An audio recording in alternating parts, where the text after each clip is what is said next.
ang ating Vice President, ngayon coming President natin si Rodel Musa, ang aking makasama sa ngalan ng aming Vice President na si Doc Amang. Okay. Shoutout nga pala yung kay Doc Amang, ang nanalo nga pala ng reel ay si Boss Jonathan tsaka si Boss Rodel doon sa reel na parapol. Okay, unahin na natin ang ang nanalo sa ating other species Bia category. Okay. Walang iba kundi si Miss Denise Morales. Yay! First time Congrats! Picture! Sabihin mo sa mami mo Kaway, walang picture. Sabihin mo, paano tatay mo? Pwede ba picture yan? Sige. Picture na. 1, 2, 3. Okay. Thank you.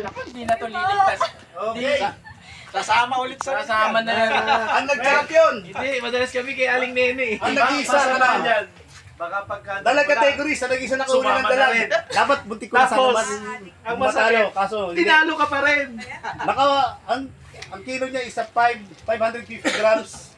9:20 ng umaga. Nakuli sana ako kaso nakawala eh. Okay, walang iba kundi ang heaviest dalag natin. Sabi kundi walang iba kundi si Bro Rodel Musa. With Thank you, salamat. Picture. Talaga! May rad na, may rad pa, may 500 pa. 1, 2, 3. Award? Okay. Tangina, konti ng price natin din.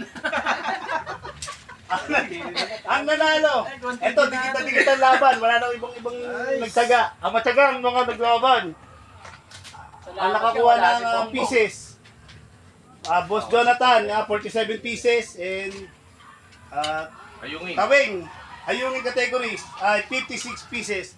Ang ating first place para sa Ayungin most catch ay walang iba kundi si Boss Tawing! Yay!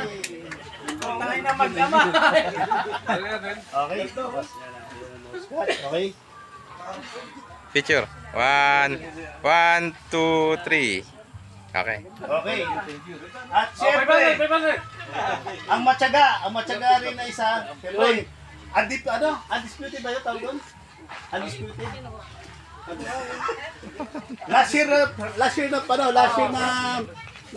di lang nalagyan ng trophy. Last year na champion. Isama sa mga... Ayungin champion last year, tas ayungin champion this year ulit. Walang iba kundi si Orasyon! Ako pa rin yun. Ayan.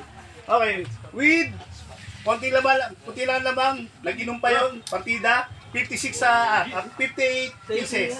Ang dami pala. Okay. Okay. Okay, maraming salamat and thank you very much sa inyong lahat. Next year, ayusin natin.